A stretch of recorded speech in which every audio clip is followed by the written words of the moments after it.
मरना भय तस्वीर एक हतो सो गयो श्याम संग को अवधारे ऊधो मरना भय। अरे एक ही मन था जो श्याम सुंदर के पास चला गया। अब तो कोई कामना ही नहीं बची, अब तो कोई लालसा ही नहीं बची। अरे 10-20 होते तो हम लगा लेते, एक था वो तो श्याम सुंदर के पास चला गया। ऐसे ऐसे गोपियां भगवान शायद करती हैं। गोपियों के मुख से इस प्रकार के प्रेम के वचन सुनकर ऊधो सूधो हो गयो और सुन गोपिन के बोल और ज्ञान बजाई डुगडुगी प्रेम बजायो ढोल। बोलिए गोविंद भगवान की सब की जय हो। उद्धव की चर्चा मैं बस जाऊंगा और शाम तक वापस आ जाऊंगा। जानते हैं आप उद्धव को मथुरा जाने में कितना समय लग गया है? 6 महीने बीत गए।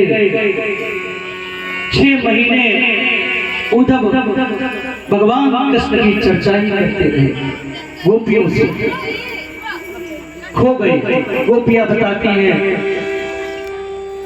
कन्हैया के साथ यहाँ चीर हरण हुआ, यहाँ ये हुआ, यहाँ रासलीला कन्हैया ने हमारे साथ की। तुम कहते हो ईश्वर। जो इतनी प्रेम भरी बातें उद्धव ने सुनी, उद्धव को गुस्सा आ गया। मैं अभी जाता हूँ, अभी इसी क्षण। बहुत बुरा किया है कन्हैया ने तुम्हारे साथ, बहुत छल किया है। इतना छल, इतना दुख दिया इन भोले वाले ब्रजवासियों को। अब मैं अभी जाता हूँ और उसे कान पकड़ कर यहाँ लाता हूँ। उद्धव गए मथुरा। कहते हैं अरे ढोंगी यहाँ सिसकते हो, रोते हो, तुम उन भोले भाले ब्रजवासियों को रोता बिलखता हुआ छोड़ आए।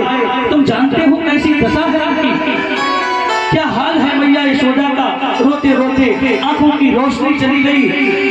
नंद बाबा को कानों से सुनाई नहीं पड़ता गोपियों का हाल कैसा है। अरे तुम इतने निर्दयी हो, इतने निर्दयी हो तो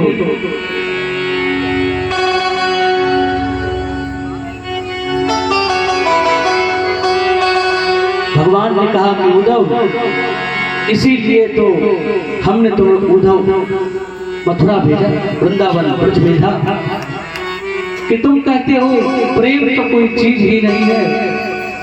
अपने आप को कहते हो बृहस्पति का चेला। वेद पढ़े हैं, शास्त्र पढ़े हैं, लेकिन प्रेम से ऊंचा कोई वेद और शास्त्र है ही नहीं। अरे मैं गोपियों और ब्रजवासियों से कभी अलग हुआ ही नहीं। उद्धव, भगवान ने एक छवि प्रस्तुत की, वही गोपियां, वही राधा रानी। उसी कक्ष में भगवान ने दिव्य दर्शन उद्धव जी को कराए। गिर पड़े उद्धव जी भगवान कृष्ण के चरणों में, कहते हैं क्षमा करें हे प्रभु, बहुत बड़ी भूल हो गई, क्षमा करें। सारा ज्ञान धरा का धरा रह गया, सब कुछ छोड़ दिया। मथुरा वासी भगवान ने